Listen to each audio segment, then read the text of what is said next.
Hello everyone, for this video I'm in South Shields on Mile End Road visiting St Stephen's Church. I've never been into the grounds of this church ever before. I used to park down the bottom if I used to go shopping in South Shields, but I drove past it many a time. I never looked into its history. But I remember driving past, so I could see a couple of headstones. So let's go and have an explore. I had a quick check, and I think it was built in about 1844 to help St Hilda's, which is down in the town centre, cope with the rising population. So this area, we're probably only a couple of 100 metres from the River Tyne in South Shields. So, and you can get a sense of the size of the churchyard.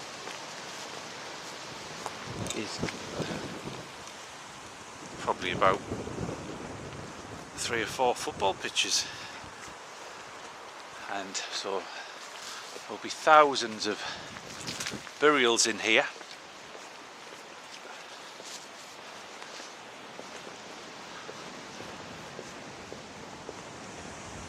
Stand back so I can see the church.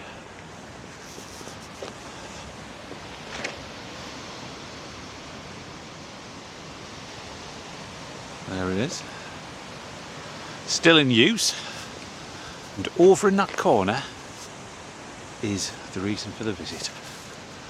So let's go and have a look.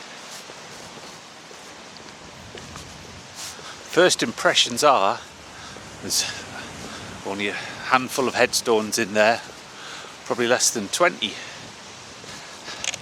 I did see an aerial photograph from, I think, from the 1930s and 40s, and it was full of them. So again, all being taken down and a historic churchyard destroyed. And for what benefit? People probably want the dogs. I don't even kids allowed to play football on it. Oh, there's a goal net over there, so maybe that's the reason. And you can see from here there's a few Commonwealth graves. So when they demolished the churchyard, they must have kept those and a handful of others.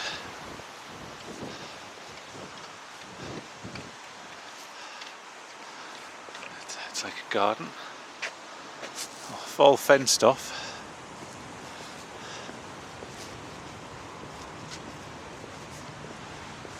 You might notice the camera quality is a bit better today because I've actually worked out how to work the camera this morning. I didn't realise there was a image stabilisation function on the phone, so apologies for all the previous videos which jumped about all over the place. So that's a grand memorial. That is erected in honour of the men of Willington Street who fought and died in the Great War. Their glory liveth evermore, in 1914 and 1980. And there's literally for about 50 on each of them, 100, for about 150, 60 headstones over there. Let's have a look at some of these. So they must have kept the headstones from some of the men, because it actually states they're buried in this churchyard, so they must have died at home, either from injuries or on home leave or off accidents or off the coast, and maybe from the Army, Navy and stuff like that.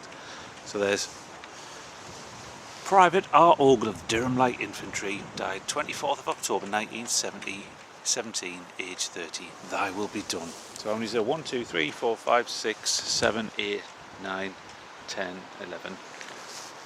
So another Durham Light Infantry. That's a surname I've not heard before. Elsy, E-L-S-Y. Maxwell Ridley. The age is there, 39 years old. 1930. And then for some reason there's some normal headstones which have been retained. Elizabeth, beloved wife of William Wales. Different. I've never seen that spelling of Wales before. That era, what's that? Oh, that's early 1900s. This one's a little bit later. It's a modern, well, I say modern, I was class anything after about 1900 as modern in terms of cemeteries. Herbert Busby, 1922. So it was still being, burials are still here, it looks like, in the 1920s, early 30s now. In love and memory of the above John Bourne Tyne pilot. So there would have been, I think there were some pilots' cottages just a few along from here, close to the river. When you go places like Seaham, Old Sunderland, North Shields, pilots tended to produce pilots through the sons and so on. They kept it in the family. So that's John Bourne Tyne pilot.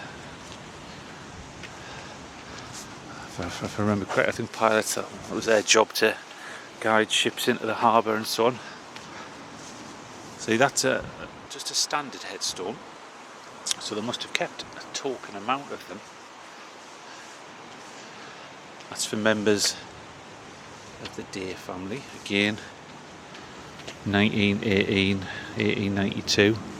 So there's none of the ones from like the early days of this cemetery. Oh, Thomas Young, Teignmouth, Tyne pilot, the dearly beloved husband of Sarah M. Teignmouth. His end was peace. What's that, 1899? So again, it's around that same year. Oh, and there's the wife of Thomas Teignmouth. Her end was peace.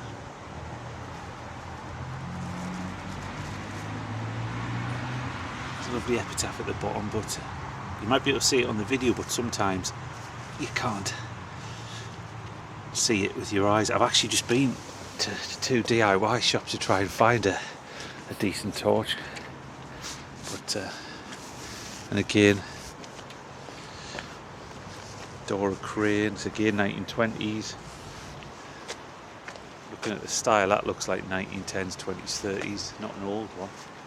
It's as if like I didn't keep any of the old ones, because there would have been headstones from the 1860s, 1870s. Again, it's a fairly modern one. And I say, as I said, modern, I just mean like it's not like early Victorian or late.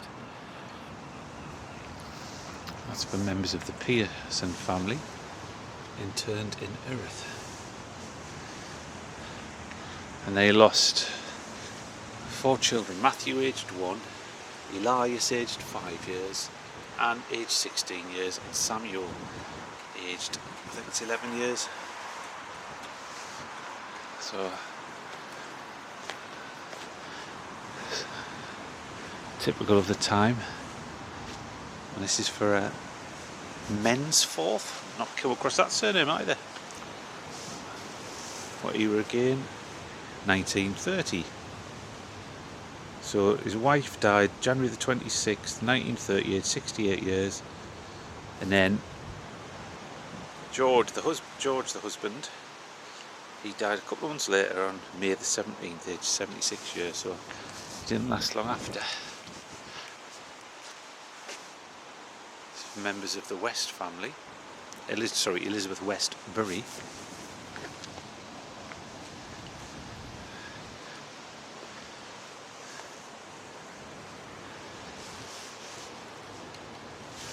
Now, more members of the Teignmouth family. So I've seen a few West Teignmouth. Alice Brown, who died. Look at that, Humphrey Emptace, Emptace. Never come across that before. It was quite a large community of men and women who'd come across from various parts of the world. There was even Arab population as early as the First World War. Again, another one of the family, in love and memory of Thomas Bourne, a pilot. So could be the case that what they've done is kept lots of headstones from who were pilot members, pilots on the river. So I never know. It's up there. John Young Swinney, pilot, lost at sea December 31st, 1916, aged 36 years. And then Alexander, he was killed at Whitburn Colliery, so that must have been an accident. And then Robert, an engineer, was lost at sea in 1921. So I think that's two children, two sons lost at sea, one killed at Whitburn Colliery, and then another son was a pilot as well. And that's for Tinwell. You might not be able to see, you can probably just see in the distance over there.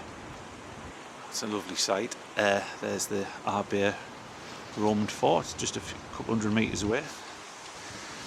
And then again, another Heslop, right? Members of the Taylor family.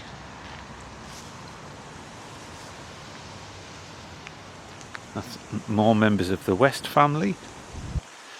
And that looks like stamp or star. So